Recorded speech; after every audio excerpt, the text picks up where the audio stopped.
Hello everyone, welcome to another episode of Let's Hear from the Experienced. So today we have a very special guest with us, the wonder boy of Computer Science Department of NIT Agartala, the one and only Devjyoti De. Devjyoti, welcome to Placement Buddies. Yeah, welcome. But honestly, there is too much of compliments. I wish to show up on your channel time and again to get such compliments more often than not. So yeah, hello everyone. My name is Deepjyoti De. I have recently graduated in BTech from NIT Agartala. I was from the CSE department, and I have cracked the interview process of Accenture. So I am having the honor of sharing my experience in the Accenture hiring process. So yeah, that's all for now. Okay. So Devjyoti, as you have said, you have cleared the interview of Accenture. So when did Accenture came to NIT Agartala and what was the eligibility criteria? So Accenture came during the mid of September last year, that is 2020. And as far as I remember, the minimum criteria was like you need to have at least 85% in higher secondary education. And also you needed to be having above 7.5 CGPA at that point of time. So yeah, those are the minimum criteria. Okay. And what was the selection process? Okay.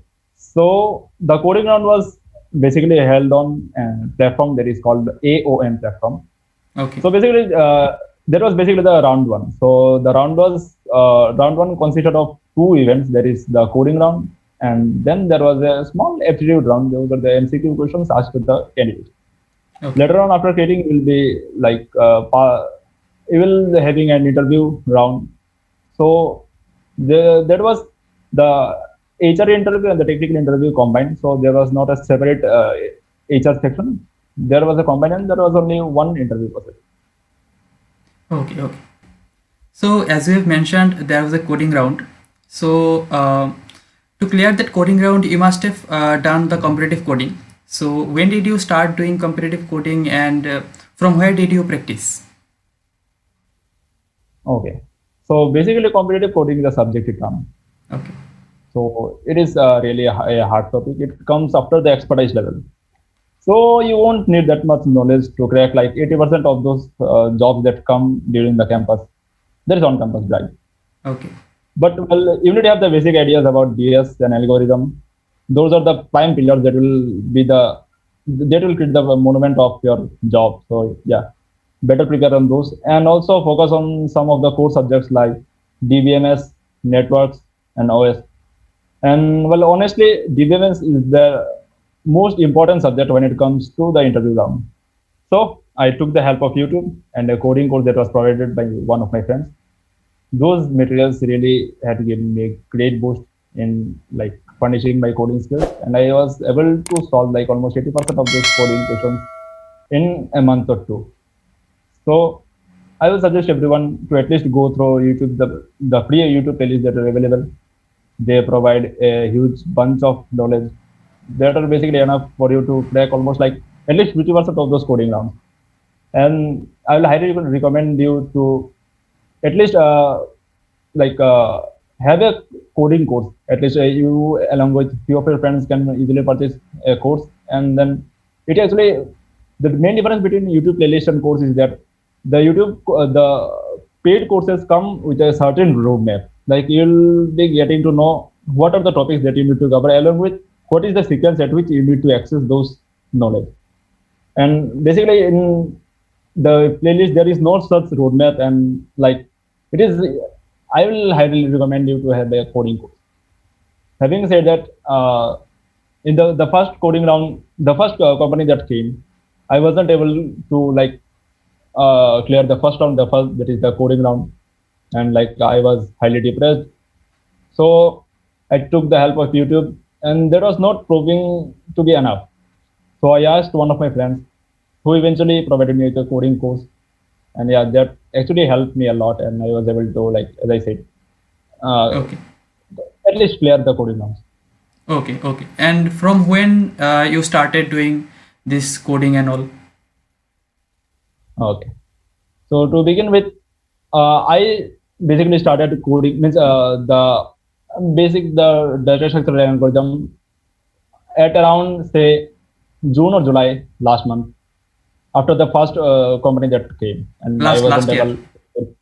Yeah, last year. Sorry. Okay. So I wasn't able to clear that. So after that, I like promised myself that whatever it may be, at least I will clear the next the coding round of the next company that will arrive. And well, I actually failed to do that, and I was able to clear the coding round of, I guess, in my third attempt. And after that, there was nothing stopping me from like clearing at least 70 or 80% of those coding round of the company that came afterwards. Okay, so after that, when you gone for the technical round interview, so I think that time the theoretical knowledge matters the most. So what subject did you prepare for the technical interview? And whatever covered in college, that are sufficient or some extra knowledge is required? Well, to answer that, I haven't been much of. I wasn't having that much attendance in my final year, so I can't answer to that question if Okay. the teaching was enough or not. क्या बोला तूने So, from my experience, I will say that DBM is the most important topic or the subject that you need to prepare well.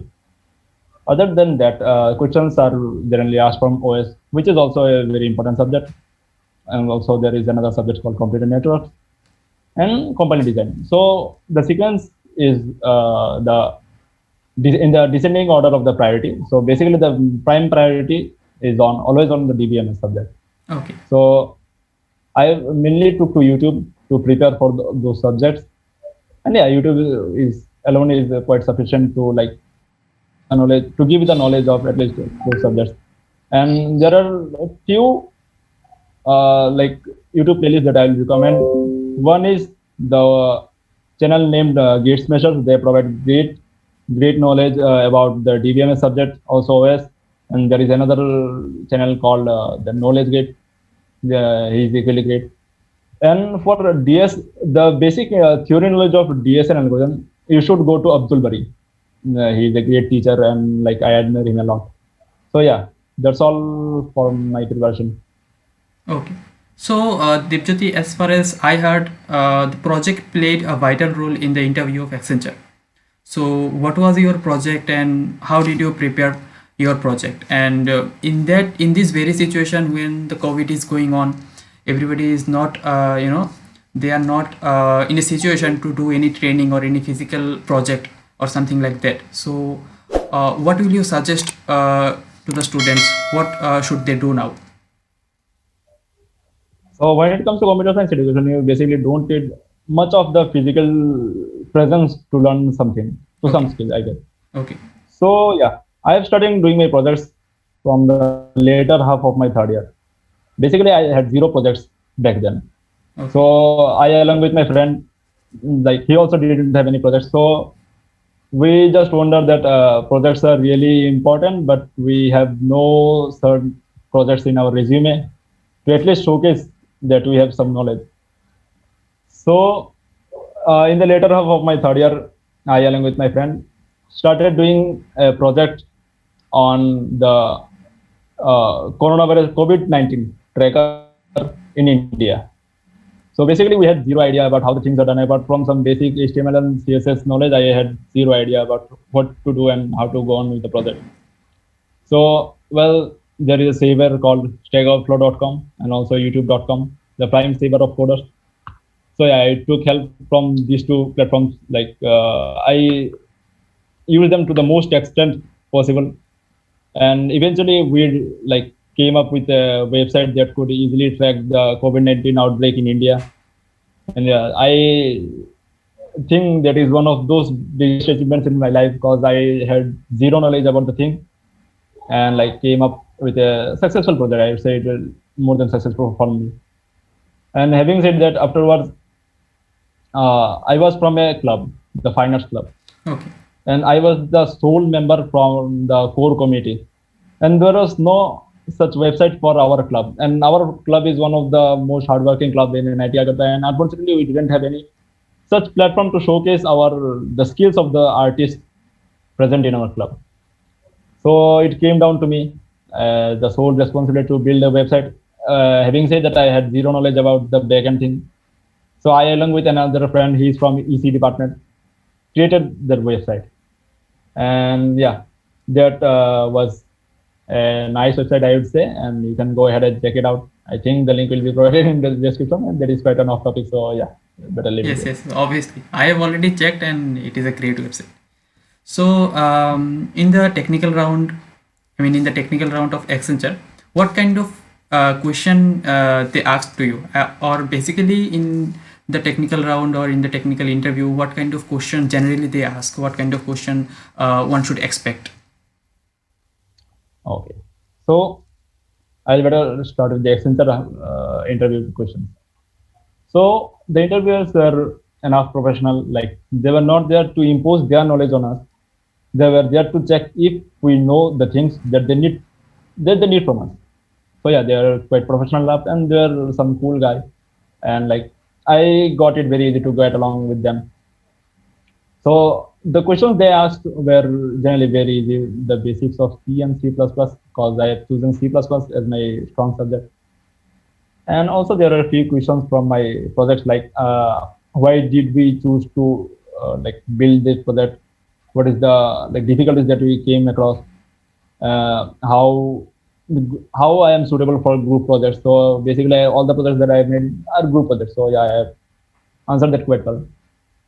And there are some such questions related to teamwork and like how about my mental strengths, my weaknesses.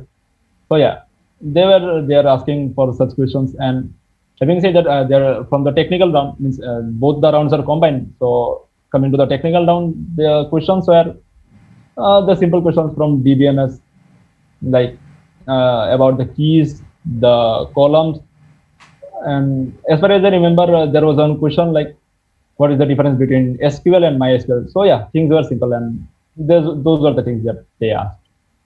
Okay, okay. So, Devjyoti, what do you think? What is the importance of resume and how resume played a role in your interview? Okay, so resume is not just a piece of paper; it reflects what you know. It is the showcase of your talents. So I will highly recommend you to make a good resume. Having said that, by good resume, not only the design, the content should be great. Like you just can't put that you made a calculator using C++ and put it as the project, because that there are already some calculators, and even there is a calculator in your mobile. So yeah, those are the things that you should avoid. Like these are not the projects that they look for. Having said that, from the quality point of view, you should add like you should have around 2 to 3 good projects in your resume. And the for more details, I recommend you to go through the video that is available on Placement Buddies. They like have shown a great way to produce great resumes, and Yes. hopefully that will help you out. Yes, yes, yes. Yes, it is available in our channel and I will put it the link in the I button. You guys can check it out. So before ending the session, Divjyoti, if you can give some tips to the viewers who will be appearing in the next interview session. Okay, sure. So yeah, in interview process, your knowledge matters, no doubt. Your skill matters, and also there is other thing that is called luck. Your luck Yes. also matters, and like luck favors the brave, as they say. And also be prepared for some unexpected things to happen. Like I cut my hair to the smallest length possible. I thought no one will see me during the lockdown, and now here I'm in front of you all, like hundreds and thousands of people with my short hair and like clean shaved face. So yeah, be prepared for those things. And yeah, so coming to the point, from my real life experience, I would say if like some of your friends are really great in coding and stuff like that, better like you shouldn't be depressed, or you better not, at least you shouldn't criticize them or like be jealous of them. Instead, you can just go out and ask for their help, the tutorials that they follow, which I did, and eventually I got the course which helped me a lot in my coding now. So yeah, these are the things that you should keep in mind. And also having said that, they are easier to access than the models from the other side of your screen. Like if you need any help, you can easily contact them. Also, focus on the small things that you see around. Like one of my guy, he's not from the computer science department, but he's doing a great job in creating websites. I work with him, so I can say that these are the things that you should prioritize and should give importance. Like if someone from non-computer department can like prioritize so much in getting a job in IT field and working hard, so yeah, you should take inspirations from them and also focus on your weaknesses. I wouldn't recommend you to like take them to an expertise level that will, since if you are in final year you won't have that much time to like furnish your weaknesses and take them to that expertise level. I will just say if you have any certain weaknesses, like for me I was quite weak in theory subjects, so I took my theory knowledge to at least that level where I can clear most of that rounds. May not be like I will impress everyone with my skills in theory. So yeah, also focus on your strong points, because the strong points of your strong points are the ones that will be get you the job. Build your strong points, put them in your resume, follow the video that is available in this channel. And the prime importance that I will give is learn data structures and algorithm. The Yes. most, these are the, like projects are important, no doubt. But you will be asked about projects once you clear the coding round. So to clear the coding round, you should like, it is inevitable that you will be asked questions from the data structure or algorithm part. So yeah, be prepared. And rather than learning new languages every other day, you better learn the data structures implementation from that language, learn a framework oriented on that language. Because at the end of the day, the interviewer is not there to count how many languages you know. They are mainly focused on the implementation of the languages that you have learned. So yeah, that's it. That is much. That's all from my part. I Okay. yeah. Okay. Okay. Those are actually the valuable words, Devjyoti, from your side. And thank you, Devjyoti, for being with us. And hope you have a great future ahead. Thank you. Wish you the same, and wish the all the best for this channel. Thank you.